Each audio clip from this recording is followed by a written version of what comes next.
وأن هذا صراطي مستقيما فاتبعوه ولا تتبعوا السبل فتفرق بكم عن سبيله ذلكم وصاكم به لعلكم تتقون.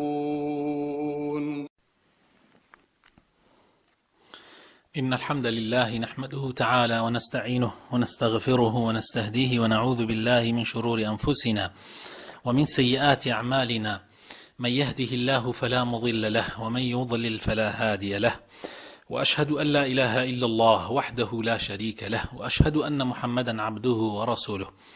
يا أيها الذين آمنوا اتقوا الله ولتنظر نفس ما قدمت لغد واتقوا الله إن الله خبير بما تعملون.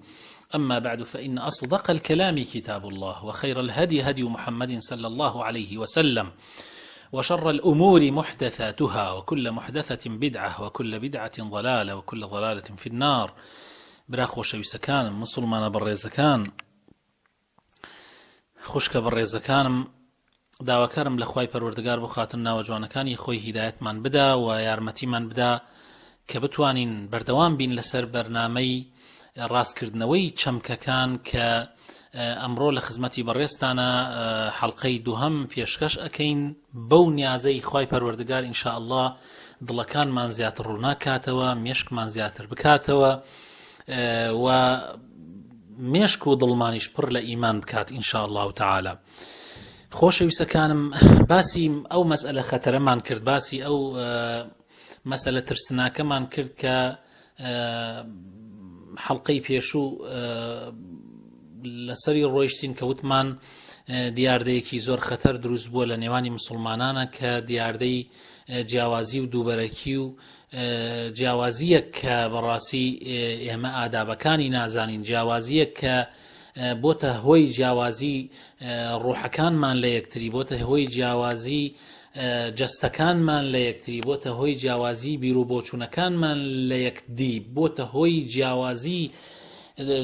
دروستبوونی جیاوازی لە هەڵوێستەکانمانە، تەنانەت گەشتۆتە حەدێت. طبعا مەسئلەی جیاوازی مەسئلەیەکی زۆر زۆر خەتەرە، یعنی ئێستا ئەگەر تۆ تەماشا بکەی، ئەگەر هێڵێکی ڕاست بکێشی، پاشان ئەگەر لەو هێڵە ڕاستە هێڵێکی لێ جیا بکەیتەوە بەلایەکە، یان بەلای ڕاستە یان بەلای چەپە، ئەگەر تەماشا بکەی لە پێشا ئەو گۆشەیە کە دروست ئەبێ لە بین هێڵە ڕاستەکە و ئەو هێڵەی پاڵی، گۆشەیەکی زۆر بچووکە، یعنی لە ئەساسە لە ئەسڵە سفرە، لە ئەسڵە سفرە، بەڵام کە بەرەبەرە ئەو هێڵە ئەو دوو هێڵە درێژە ئەکێ هەرێکێ بە ڕێگای خۆیان ئەچێ و درێژە بێتەوە، تەماشاکەی لە ئەخیرا گۆشەیەکی ئەوەندە گەورە دروست ئەبێ کە بە ئاسانی یعنی ڕێژەکەی گەورەیە، زۆر زۆر گەورەیە، یعنی لەوانەیە بگاتە ڕێژەی 90 زیاتر بگرە، زیاتر و زیاتر، هەتا ڕێگاکان بڕوات ئەوان زیاتر لە یەک دوورە بنەوە. خلاف و جیاوازیەکان ئاوایە برا بە ڕێزەکانم، خوشکە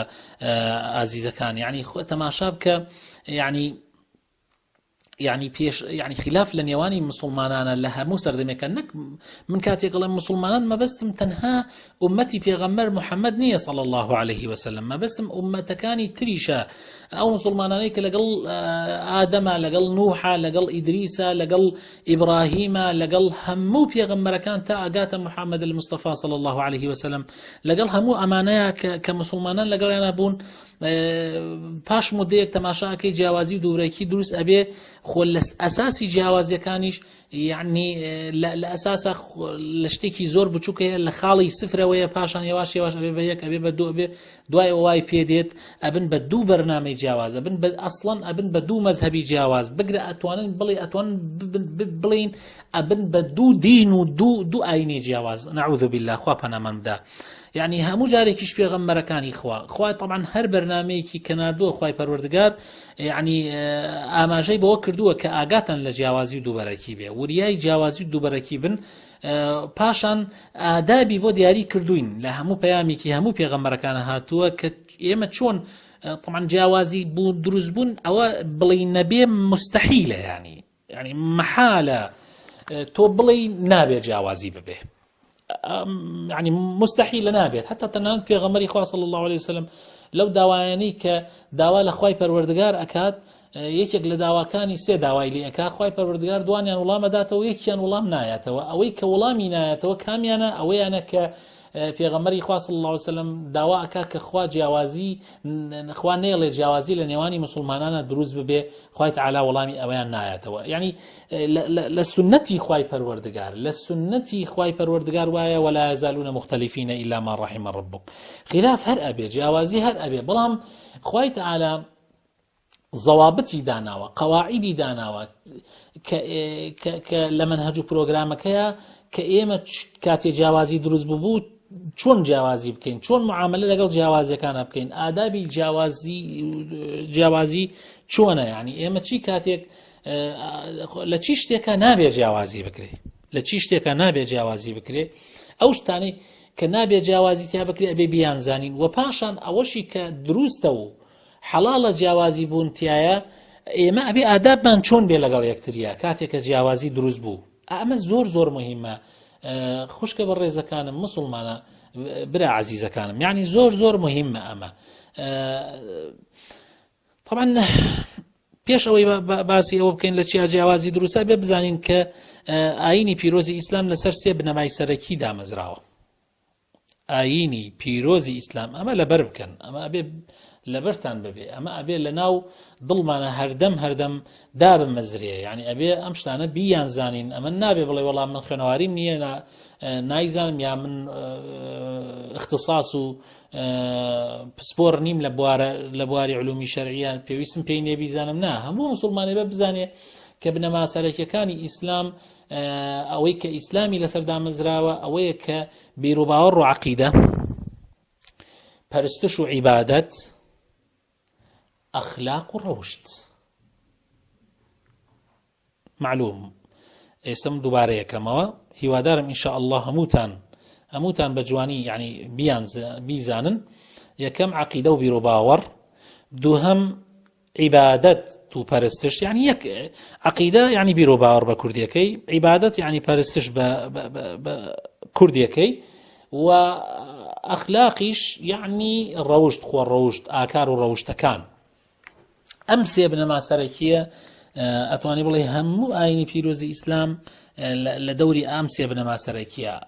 کاتە تەنانەت قورئانی پیرۆز تەماشاکەی زۆر جەخت لەسەر ئەم سێ بنەما سەرەکیە ئەکاتەوە یعنی تەماشاکەی یان عەقیدەیە یان هەموو ئاەتەکانی قورئان یا پەرستش و عیبادەتەکانە یا ئەخلاق و ڕەوشتەکانە عەقیدە یعنی ئینسانی مسلمان بیرروباوەڕی بەرامبەر بەخوا بیرروباوەڕی بەرامبەر بە مەلائیکەکانی خوا بیرروباوەڕی بەرامبەر بە پێغەمبەرانی خوا بیرروباوەڕی بەرامبەر بە کتێبە ئاسمانیەکان بیرروباوەڕی بەرامبەر بە ڕۆژی دوایی و ڕۆژی قیامەت بیرروباوەڕی مسلمان بەرامبەر بە قەزا و قەدەر هەروەها ئەمانە یعنی تەفاسیلی هەیە هەر یەکێک بابەتی خۆی هەیە ئینشاء الله تعالی یعنی جەنابتان یعنی گومانم نییە کە مامۆستایانی تر ئەوانی ئەو برا گەورانم کە لەم ڕادوێ پیرۆزەوە خوای پەروەردگار پیرۆزتری کە باسییان لێ کردووە و ئینشاء الله ئەگەر خوای گەورەش بیکا و بوارش بۆ ئێمە بڕەخسێ ئینشاء الله لەسەری ئەچین و کتێب زۆرە لە بواری عەقیدەیە ئینسانی مسلمان ئەتوانێت کتێب لەو بوارانە بخوێنێتەوە یعنی هەمە هەر وەک بمعلوماتێک یعنی زیادە لەسەر هینەکە یعنی کتێبە ئەو کتێبانی کە لەسەر عەقیداچن کتێبێکی گرنگن و بابەتێکی گرنگن و پێویستە مسلمان لەو بوارە شارەزایی هەبێ ئەوەندەی کە ئیمانی خۆی پێ قایم کە هەروەها بواری عیبادەت و پەرستش ئەم بوارە طبعا کاتی ئێماڵین بواری عیبادەت و پەرستش عیبادەت طبعا یەکێک لەو چەمکانەی کە بەڕاستی ئەمڕۆ لە خەڵک تێک چووە مەسئلەی ئەم مەوزوعەتانێ کە عیبادەت یعنی وشەی عیبادەت خەڵک ئەمڕۆ وا تێگەشتووە کە عیبادەت یعنی نوێژ ئیسا باس بکەی بڵێ یعنی عیبادەتەکان چیە لە هەر مسلمانێ ئەڵێ نوێژە و ڕۆژ و زەکاتە و حەجە یعنی زۆربەی مسلمانە هەروە تێگەشتۆ بەڵام ئێمە ئەگەر بە مەعنا گشتیەکەی بە مەفهومە گشتیەکەی لی تێبگەین عیبادەت زۆر لەوە فراوانترە زۆر لەوە فراوانترە کە ئێمەوا تێبگەین تەنها نوێژە و زەکاتە و حەج و یعنی لەوە زۆر گەورەترە. يعني ابن تيمية رحمتي خوای لێبێ لە زانایانی پێشی خۆیەوە ئەیگەڕێتەوە کە عیبادەت طبعا لا قرآن ولا حديثي شوى يعني ولا قرتوا كعبادة هي كل ما يحبه الله ويرضاه من الأقوال والأفعال الظاهرة والباطنة. يعني عبادة بريتية لحرشي شتي كخواو بيغمري خوا بيان خوش بيو بي رازي بن لكرداركان حمو كرداركان لقفتاركان حمو قفتاركان تماشاكن زۆر مهمة. وهروها ئەوەی کە ئاشکراشە ئەوەشی کە نهێنی و شاراوەشە زي معناه عبادة زۆر فراوانترە. طبعا ئەمە لە ئوسوڵە شەرعیەکانی بۆ ئايات و حەدیثە گەڕێتەوە. يعني بۆ نمونەیەکی لەو حەدیثانە پێغەمبەری خوا صلی الله عليه وسلم پرسیار لە ناو سەحابەکان ئەفەرمێ پرسیاری وەی لێکن کە صدقة چییە، يعني چی بکەین مثلا هەندێک لە ئەسحابەکان پرسیارەوەکەن ئەڵێن ئەی پێغەمبەری خوا مثلا ئێمە لەگەڵ دەوڵەمەندەکانە هەر وەک یەک ذکرەکەین، وەک یەک نوێژەکەین، وەک یەک ڕۆژوەگرین، بەڵام ئەوان شتێکیان لە ئێمە زیاترا و کە ئەوان خێرەکەن و سەدەقا پارەیان هەیە، بەڵام ئێمە ئەومان نییە و دواکەوتوین لە ئەوانجا. پێغەمبەری خوا صلی الله علیه وسلم ئاماژە بە چەند خێرێکە کا بەوە کە هەموو کارێکی مسلمان لەم ژیانە تەنانەت سەبرگرتن لەسەر فەقیری خۆی بە خۆی خێرە. يعني تەنانەت ئەوە خۆی بە خۆی سەدەقەیە و عیبادەتە، يعني سەبرگرتن لەسەر فەقیری. تەنانەت يعني تێکەڵبوون. پێغەمبەری خوا فەرمێ صلی الله عليه وسلم وفي بضع أحدكم صدقة. يعني جیماع کردن، جود بوون، سەرجەی لەگەڵ خێزان و هاوسەری خۆتە سەدەقەیە. وتیان ئەی پێغەمبەری خوا ئێمە لەوێ شەهوەتی خۆمان تێرەکەین، ئەوە چۆن سەدەقەیە و چۆن خێرمان دەست، چۆن عیبادەت؟ پێغەمبەری خوا صلی الله عليه وسلم فەرمووی ئەڕەئەیتم لو وضعها في الحرام أكان عليه وزر؟ وتیان بەڵێ. فەرمووی كذلك إذا وضعها في الحلال كان له بها صدقة. يعني چۆن لە ڕێگا حرامەکەیە بە ڕێگای حرام شەهوەتی خۆی تێرکە ئینسان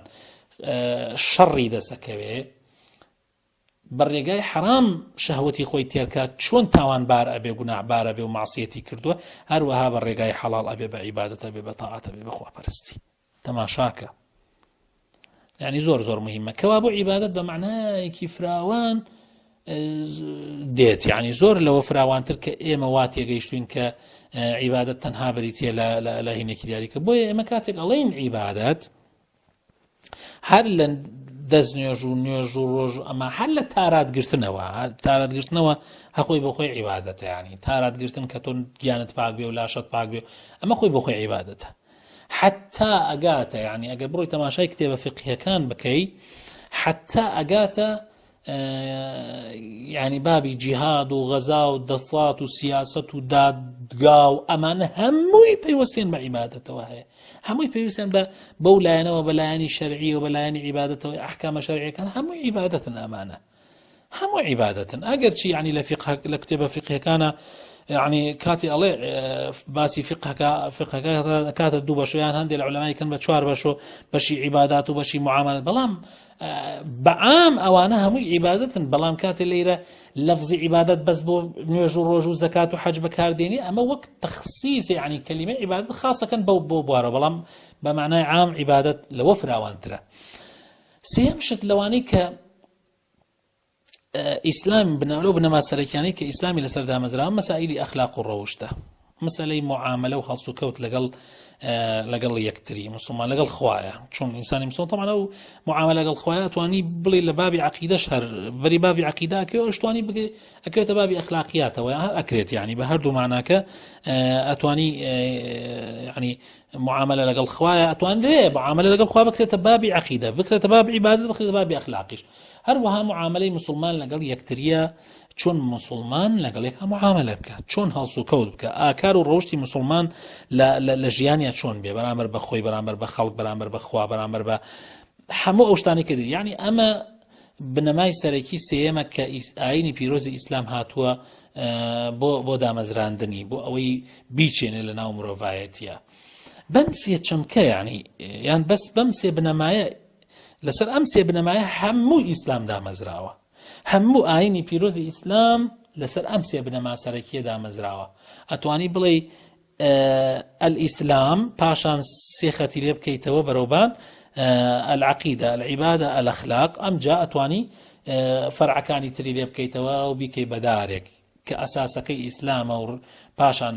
لقە ڕئیسیەکانی بریتێ لەو سێ لقە و ئەمجا لقەکانی تریشی لێ ئەبێتەوە پاشان گڵاکانی بۆ دروستە بێ. ئەمەیە ئەتوانی بڵێ هێنا جا ئێمە ئەوەی کە يعني كعرزم كردن أوي كبيويست وتم يعني عليهم خلاف لكام يعني دروس ولا كام يعني دروس نية ليرة إما أوي كخلافي تيا دروستا كدروس نية كخلافي تيابه بتايبتي لبنا ما كانوا لا أصل كانية مسائل عقيدة وبيروباور مسائل عقيدة وبيروباور شتێک کە خوای پەروەردگار يعني دیاری کردەوە کۆتایی پێهێناوە. هەندێک فروعات هەیە لە نێوان ئەهلی سونە و هینەکانی ترا فرقەکانی ترا جاروایە جیاوازی هەیە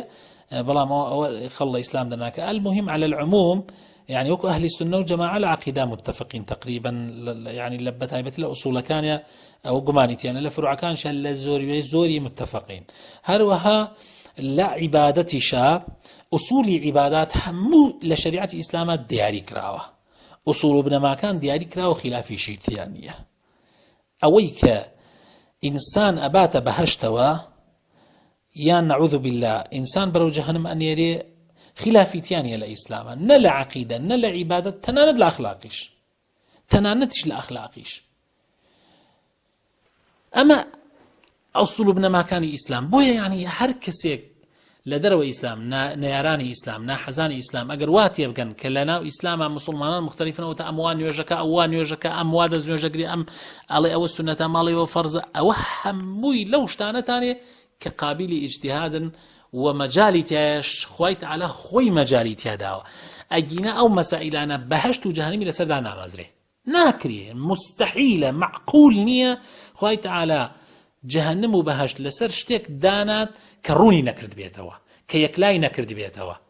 يعني ئەو مەسئلەیە کە حەزەکەم ئەم قاعیدە بە مەزبوطی لە مێشکمانەدا بمەزرێ. جهنم و بەهشت بڕاوەتەوە شتەکانی کۆتایی پێ هاتووە بنەماکانی دیاری کراوە لە ئایەتە لە حەدیثە خوای تەعالا دیاری کردووە پێغەمبەری خوا صلی الله علیه و سلم دیاری کردووە. ئیتر بۆیە لەو مەسائلانە خلاف دروست نابێت. ئیتر مسلمانە بێت دڵنیا بێ هر شتێک مجالی خلافی تیابێ معنای وایە ئەو مەسائلانە ئیجتیهادین. هر شتێک مجالی خلافی تیابێ جگە لە ئەسڵانەی کە باسمان کرد عقیدە و ئوسولی عیبادەت و ئوسولی ئەخلاقی ئەم مەسائلانە مثلا کەس هەیە خلافی لەوەیە هەبێت درۆ حرامە کەس هەیە خلافی لەوەیە هەبێ غیبەت حرامە. يعني لما خلاف نییە لەم بنەما سەرەکیانە خلافی تیانە بەڵام ئەمێنێتە سەر لقوپۆپەکانی ئەمانە ئەمێنێتە سەر مەسائلە وردەکان کە خوای تەعالا خۆی مەجالی داوە خۆی شتەکانی نەبڕیەتەوە. بۆ نمونە ئێستا یەک نمونە دێنمەوە لە عەقیدە لە عیبادەتە تا ئێمە تێبگەین. يعني بۆ نمونە يعني مەسئلەی دەستنوێژ ئایا دەستنوێژ لە دەستپێوەدانی ئافرەت ئەشکێت یان ناشکێت؟ ئایا دەستنوێژ لە دەستپێوەدانی ئافرەت ئەشکێت یان ناشکێت؟ ئەدیلەی ئەوانەی کە ئەڵێن دەستنوێژ لە دەستپێوەدانی ئافرەت ئەشکێت و ئەوانەشی کە ئەڵێن ناشکێ هەمووی ئاەتێک يعني دەلیلە سەرەکیەکان ئاەتێکی قورئانە کە خوای تەعالا ئەفەرمێ ئەو لامەستم النیساء ئەو لامەستم النیساء يعني ئەگەر لەمسی ئافرەتتان کرد ئەگەر لەمس لە زمانی عەرەبیە لەمس بە معنای حەقیقیەکەی يعني دەستپێوەدان. بەڵام لەمس لە زمانی عەرەبیە بە معنای تریش هاتووە بە معنای ئەوەی کە بەتایبەتی معنای مەجازیەکە یان ئەتوانی بڵێن بەو معنایی تریش هاتووە کە بە معنای جیماعی شوکو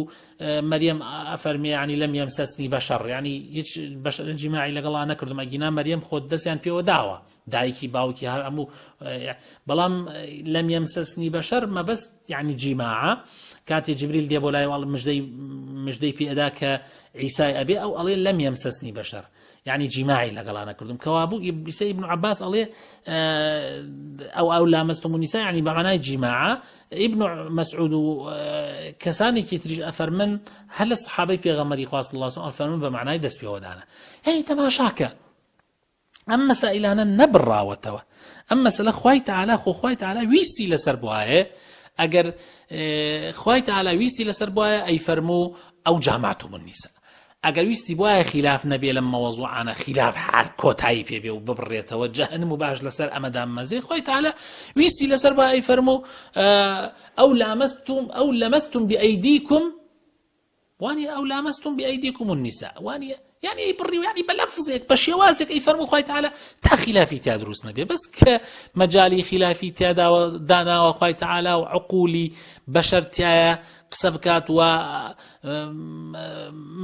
طبعا ما بس لما موضوعنا لما مواضع كان تريج ام مسائلنا ان شاء الله بجواني رونيا كاينه ولا برنامجها يعني ام حكمنا مثلا دس بيوداني افرد مثلا علماء تشيان وتو بلغي تريشان هي على حديثها هي لشتيترها بلام يعني على العموم من الم يعني سيركي مساله كل كيو خلافك دسي بيكردو لا ايتك خوي تعالى خويني بريتوا خوي نيبريته بحكمتي خوي تعالى نيبريته كوابو أم مسائلنا مجالي خلافي تيايا مجالي أوي تيايا كإيمت تيايا قصب كين مجالي أوي داوة خوي تعالى كم كعلماء تيايا اجتهاد بكن كبيروبوش نكان لو بكون قر بكون إيش كردن تا خلقي أجرو باداش ياندس كوي لسر أو بيركرد نوانانا تاوكو أو بعبادت بويان بجمره وكو بيغمري خوا فرمي صلى الله عليه وسلم إذا اجتهد الحاكم فأصاب فله أجران وإذا أخطأ فله أجر واحد يعني أجر مسلمان اجتهادي كرت حاكمك يعني عالمك اجتهادي كرت لبابتك فقهية كمجالي اجتهادي تايا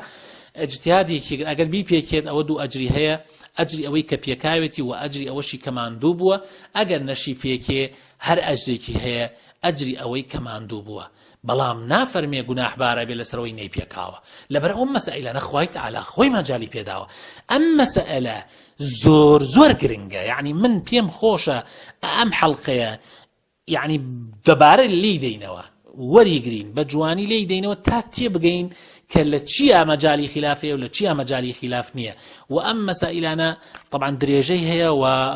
باسەکان ئەڕوات فاسیلی تری هەیە إن شاء الله تعالى قال خوي پروردگار یارمەتیمان بدا زیاتر و زیاتر لەسەر ئەم مەسائلانە ئەچین زیاتر و زیاتر لەسەر ئەوە ئەچین کە بتايبتي لسر بريك مسائل يعني بون من لحلقي دهاتو لسر أو أشين كهندي العلماء طبعا هندي خلق أو كان بلقى مثلا كأمة إسلام تفريقية كوتو أبو تهفتا والسيف فرقة أو حديثة بتواتي شيء كينوا وبجواني بو مسلمان بجواني لحديثة كتير طبعا أو الزور مهمة إما بجواني حتى هل تيجيش من بو حديثة بهالله بڕواتان هەبێ خەڵکێکی زۆر بەهەڵە لە حەدیسەکە تێگەیشتووە پاشان ئەمجا دوای ئەوەم یعنی تێگەیشتن لە مەسائیلی بدعە چییە چی بدعەیە چی بدعە نییە پێناسەی عولەمان بۆ بدعە خەتەری بدعە ئەم مەسەلە ئەویش چەند یعنی یەک دوو حەڵقەی لەسەر باسەکەین پاشان ئەمجا هۆکاری ئەوەی کە عولەمایان خلافیان تیا دروست بووە بۆ خلاف دروست بووە ئەمەش هەر تەمان حەڵقەی بۆ تەخسیس دەکەین داواکەرم لە خوای پەروەردگار بۆ خاتر ناوەجوانەکانی خۆی موفقمان بکات سەرکەوتومان بکات دامەزراومان بکات خوای تەعالا بۆ خاتر ناوەجوانەکانی خۆی وامان پێ بکات کە لە دینەکەی بە جوانی تێبگەین نەبینە مای ئەوەی کە خەڵکی تووشی فیتنە بکەین خوای پەروەردگار دامەزراومان بکات خوای تەعالا عەقڵ و بۆچوونەکانمان بخاتە گەڕ بۆ خزمەتی دینەکەی خۆی خوای تەعالا شوێنکەوتوی ڕابمان خاتە شوێنکەوتوی ڕاستەقینی پێغەمبەری خوا صلی الله عليه وسلم يا ربي خويا لمن رازي بي خويا أمن وآسايش بولات من برقرار بكي آمين آمين سبحان ربك رب العزة عما يصفون وسلام على المرسلين والحمد لله رب العالمين